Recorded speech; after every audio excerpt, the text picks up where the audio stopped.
ಭಾರತದ ಇತಿಹಾಸದಲ್ಲಿ ಧೈರ್ಯ, ರಾಜತಂತ್ರ ಮತ್ತು ವೀರತನದ ಪ್ರತೀಕವಾಗಿ ನಿಲ್ಲುವ ಹೆಸರು ಇಮ್ಮಡಿ ಪುಲಿಕೇಶಿ. ಇವರು ಬಾದಾಮಿ ಚಾಲುಕ್ಯ ವಂಶದ ಅತ್ಯಂತ ಶಕ್ತಿಶಾಲಿ ರಾಜರಲ್ಲಿ ಒಬ್ಬರು. ಕ್ರಿ. ಶ. 610ರ ಸಮಯ ಬಾದಾಮಿ ನಗರ ರಾಜಕೀಯ ಅಶಾಂತಿಯಿಂದ ಕಂಗಾಲಾಗಿತ್ತು. ಇಮ್ಮಡಿ ಪುಲಿಕೇಶಿಯ ತಂದೆ ಕೀರ್ತಿವರ್ಮನ್ ಪ್ರಥಮರ ನಿಧನದ ನಂತರ ಅವರ ಚಿಕ್ಕಪ್ಪ ಮಂಗಳೇಶನು ರಾಜ್ಯವನ್ನು ತನ್ನ ವಶಕ್ಕೆ ಪಡೆದುಕೊಂಡಿದ್ದ. ಆದರೆ ರಾಜ್ಯದ ನಿಜವಾದ ಹಕ್ಕುದಾರ ಇಮ್ಮಡಿ ಪುಲಿಕೇಶಿಯೇ ಎಂಬುದು ಜನರಿಗೆ ತಿಳಿದಿದ್ದ ವಿಚಾರ. ಯುವರಾಜನಾಗಿದ್ದ ಪುಲಿಕೇಶಿ ಧೈರ್ಯ ಮತ್ತು ಸಹನಶೀಲತೆಯಿಂದ ತನ್ನ ಸಮಯಕ್ಕಾಗಿ ಕಾಯುತ್ತಿದ್ದ. ಕೊನೆಗೂ ಸರಿಯಾದ ಸಂದರ್ಭ ಬಂದಾಗ ಮಂಗಳೇಶನ ವಿರುದ್ಧ ಯುದ್ಧ ಮಾಡಿ ಅವನನ್ನು ಸೋಲಿಸಿ ಚಾಲುಕ್ಯ ಸಾಮ್ರಾಜ್ಯದ ಸಿಂಹಾಸನವನ್ನು ಅಲಂಕರಿಸಿದರು. ರಾಜನಾದ ನಂತರ ಪುಲಿಕೇಶಿ ಸಾಮಾನ್ಯ ರಾಜನಾಗಿರಲಿಲ್ಲ. ಅವರ ಗುರಿ ಒಂದೇ: ಬಲಿಷ್ಠ, ವಿಶಾಲ ಮತ್ತು ಶಕ್ತಿಶಾಲಿ ಸಾಮ್ರಾಜ್ಯ ನಿರ್ಮಾಣ. ಮೊದಲು ಅವರು ತಮ್ಮ ಸುತ್ತಲಿನ ಶತ್ರು ರಾಜ್ಯಗಳನ್ನು ಎದುರಿಸಿದರು. ಕೊಂಕಣ, ಲಾಟ, ಮಾಳವ, ಗುರುಜರ ಎಲ್ಲೆಡೆ ಪುಲಿಕೇಶಿಯ ಸೈನ್ಯದ ಶೌರ್ಯ ಪ್ರತಿಧ್ವನಿಸಿತು. ಅವರ ಕತ್ತಿಯ ಚಮಕ್ ಮತ್ತು ತಂತ್ರಜ್ಞಾನದ ಚಾತುರ್ಯದಿಂದ ಶತ್ರು ರಾಜರು ತಲೆಬಾಗಿದರು.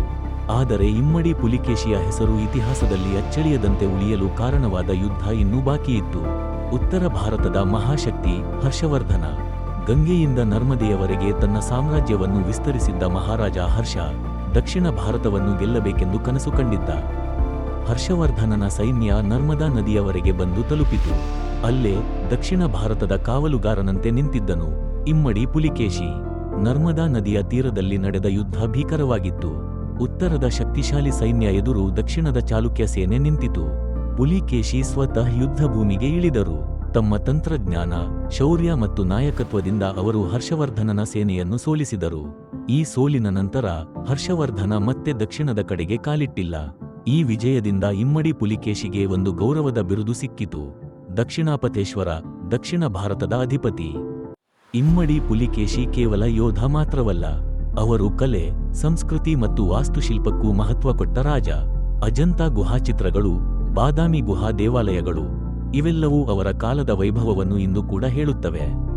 ಪರ್ಷಿಯಾದ ರಾಜ ಖುಸ್ರೋನೊಂದಿಗೆ ರಾಜತಾಂತ್ರಿಕ ಸಂಬಂಧ ಇಟ್ಟುಕೊಂಡಿದ್ದ ಅವರು ಅವರ ಶೌರ್ಯ, ಧೈರ್ಯ ಮತ್ತು ಸಾಮ್ರಾಜ್ಯ ನಿರ್ಮಾಣದ ಕನಸಿನಿಂದ ಇತಿಹಾಸದಲ್ಲಿ ಅಮರವಾಗಿದೆ. ಇಂದಿಗೂ ಬಾದಾಮಿಯ ಕಲ್ಲುಗಳಲ್ಲಿ, ಅಜಂತಾದ ಗೋಡೆಗಳಲ್ಲಿ ಇಮ್ಮಡಿ ಪುಲಿಕೇಶಿಯ ವೀರಗಾಥೆ ಮೌನವಾಗಿ ಪ್ರತಿಧ್ವನಿಸುತ್ತಿದೆ.